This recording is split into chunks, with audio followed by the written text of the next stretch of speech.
Hey guys, it's Willing Away and welcome to Through the Parks. Today we are covering Badlands National Park, and like always, I don't have too much to say at the beginning of this.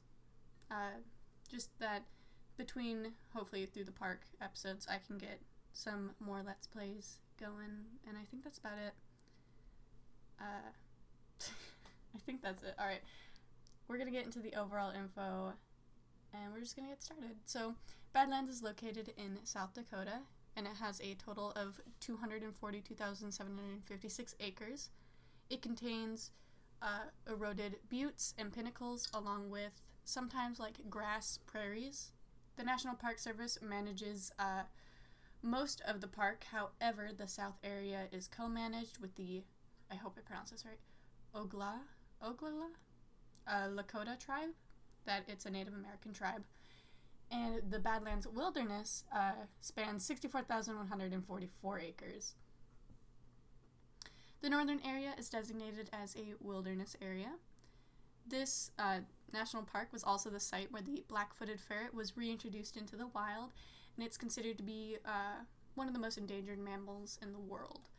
The south area includes sites of the 1890s ghost dances, a former United States Air Force bomb and gunnery range, and the Red Shirt Table, which I believe is a mountain. The park's highest point is at 3,340 feet elevation.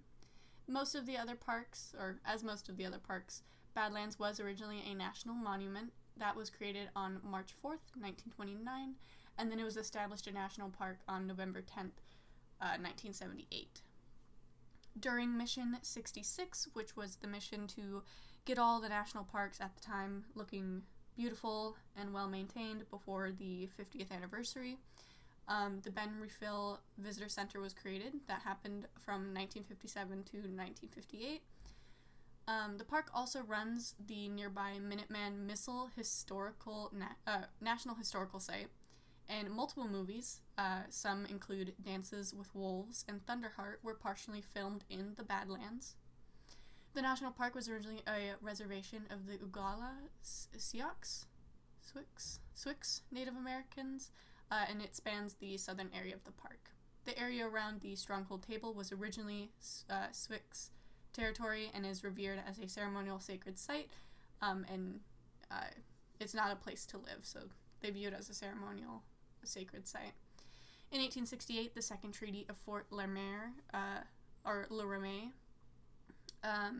the U.S. assured that the Sioux that the Badlands would forever be theirs. However, in 1889, the treaty was broken, and the U.S. basically stole the property unilaterally, which just means that the Sioux weren't told what was happening. Basically, they didn't agree to it, incorporated that land into the Badlands National Park. At the end of the 19th century, the Sioux used the area as the site of what is called a ghost dance. That is a ceremony to revive the souls of buffalo and the dead. In 1890, after the last ghost dance, the U.S. banned the ritual till it was revived in what is called the Red Power Movement, which was a movement to restore Native Americans' rights, and that began in the 1960s. In 1980, the U.S. Supreme Court awarded compensation to the Sioux for the trespass of the 1868 treaty. However, the Sioux did not accept the money. Is it Swix or is it Sioux? I don't know. I think I might just say Swix. Oh, I feel so bad. I know I'm mispronouncing it. So now we get into the history. So the Native Americans, for 11,000 years, the Native Americans used that area as their hunting grounds. Long before the Lakota were what is known as the Paleo Indians, and then that was followed by the Arikara people. Their descendants live in what is now today North Dakota as part of the 3 affiliated tribes, eventually eroding out of stream banks. The rocks and the charcoal of their campfires, as well as the arrowheads and tools that they used to butcher bison, rabbits, and other game, started to be found. It said that if hunting was good, that they might hang on into the winter in the area before retracing their way to their villages along the Missouri River. The Lakota people were the first to call the place Macau Sika, which translates to literally the Badlands. Extreme temperatures, lack of water, and the exposed rugged terrain led to the name of Badlands, and eventually French-Canadian fur trappers would call it, I'm going to mispronounce this, les mauvais tres pour traverser, or Badlands to travel through. By 150 years ago, the Great Six Nations, consisting of 7 bands, which would include the Oglala Lakota, had displaced the other tribes from the Northern Prairie. And then the next great change came toward the end of the 19th century, when homesteaders would start to move into South Dakota. Eventually, the U.S. government would strip Native Americans of much of their territory and force them to live on reservations. And in the fall and early winter of 1890, thousands of Native Americans, including many of the Oglala Swiks, became followers of the Native American prophet Wovoka, I believe. His vision called for the Native people to dance the goat's dance and wear ghost shirts, which would be impervious to bullets. Wovoka had predicted that the white man would vanish and that their hunting grounds would be restored. And then one of the last known ghost dances was conducted on Stronghold Table in the South Unit of the Badlands National Park. Eventually, the Wounded Knee Massacre happened. It was the last major clash between Plains Native Americans and the U.S. military until the advent of the Native American movement in the 1970s, most notably in the 1973 standoff at Wounded Knee, South Dakota. Wounded Knee is located approximately 45 miles south of the park on Pine Ridge Reservation. The U.S. government and the Oglala Lakota Nation have agreed that the story is to be told by the Oglala of Pine Ridge and, I'm going to pronounce this wrong, Minneconjou of Standing Rock Reservations. So that was all of the Native American history. Now we get into fossil records. Badlands is known pretty well for its fossils. So the history of the White River Badlands is a very significant paleontological resource that goes back to the traditional Native American knowledge of the area. The Lakota would find large fossilized bones, fossilized seashells, and turtle shells, and then paleontological interest in the area would begin in 1840. Trappers and traders would regularly travel 300 miles from Fort Pierre to Fort Laramie, and along a path which skirted the edge of what is now Badlands National Park.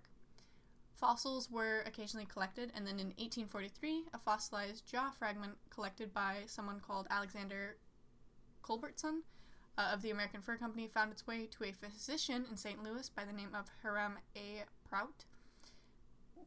Due to this, in 1846, Prout would publish a paper about the jaw in the American Journal of Science, in which he stated that it had come from a creature he called a Paleotherium. It's a scientific name, it looks like. And then shortly after that publication, the White River Badlands would become very popular for fossil hunting.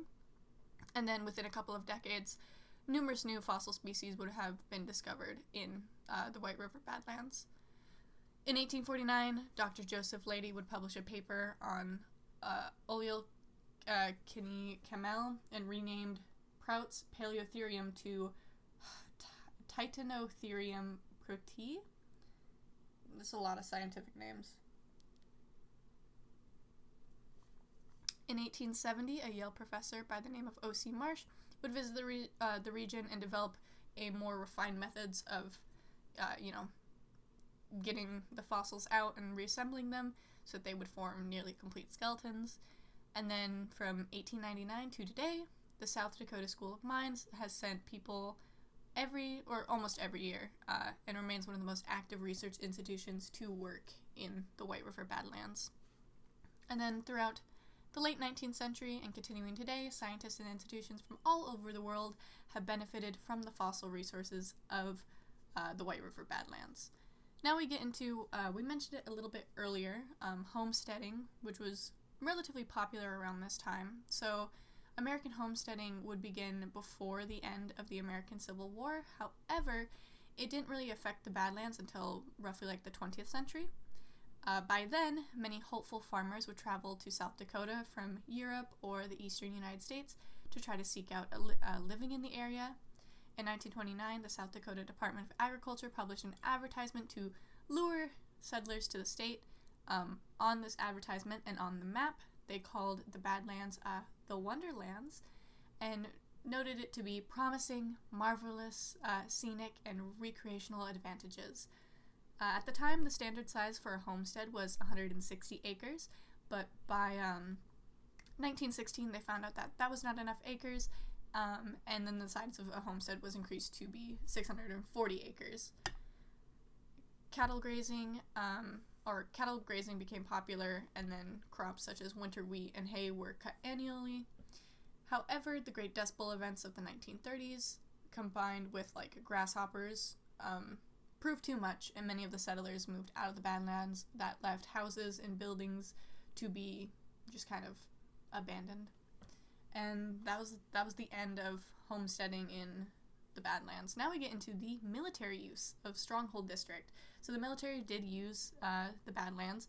So as a part of World War II, the U.S. Army Air Force took possession of 341,726 acres of land on the Pine Ridge Native American Reservation, which was home of the Oglala Swix people, for a gunnery range.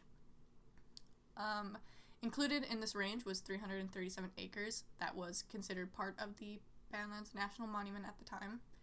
The land was used extensively from 1942 to 1945 as an air-to-air and air-to-ground gunnery range, which included both precision and demolition bombing exercises.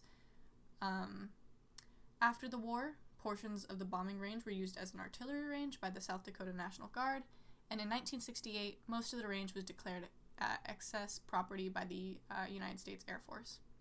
Firing took place within most of the present-day Stronghold District, and the land was bought or leased from individual landowners and the tribe in order to clear the area of any human occupation.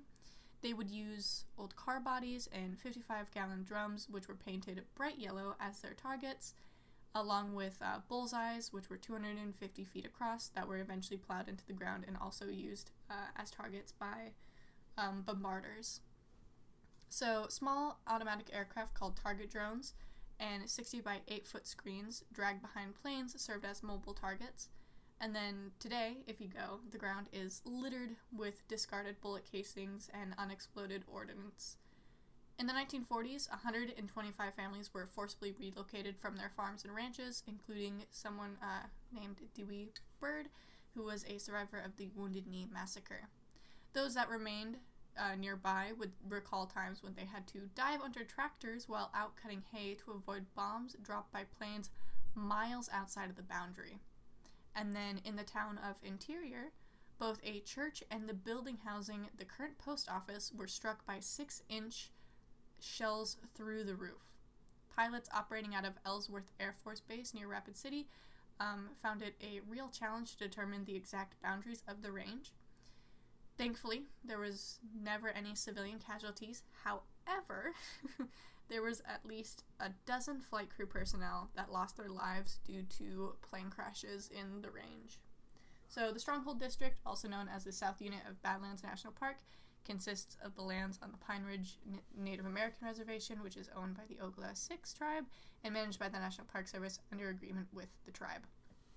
The land is roughly 133,300 acres, and that was the last of the gunnery range and the bombing range. Now we get into legislative and administrative history, so this is basically like getting it ready to be a national park. So on March 4th, 1929, his final day in office, President Calvin Coolidge would sign Public Law Number 1021. This bill would authorize the creation of the Badlands National Monument in South Dakota. The legislation's conditions for eventual proclamation included the taking of privately owned land with the proposed boundaries of the monument and the construction of a 30-mile highway through the park. The Badlands National Monument would become the 77th monument within the National Park Service.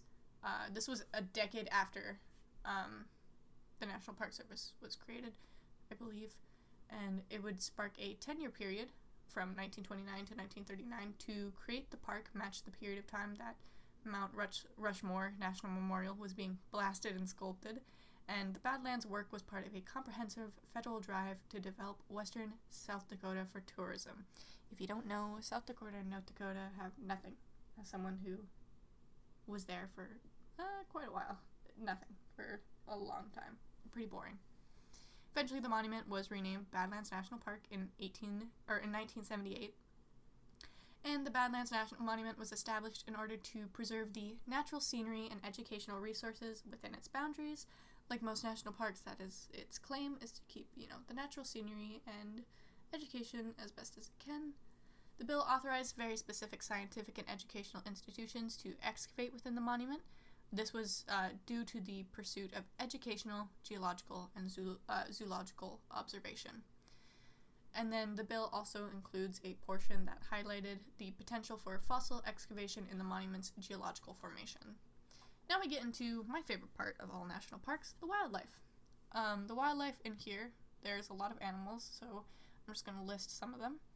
Some of the animals that live in the park would include your badger, your bighorn sheep, your bison, your black-billed magpie, black-footed ferret, black-tailed prairie dog, bobcat, coyote, elk, mule deer, pronghorn, prairie rattlesnake, porcupine, whooping crane, swift fox, and finally your white-tailed deer.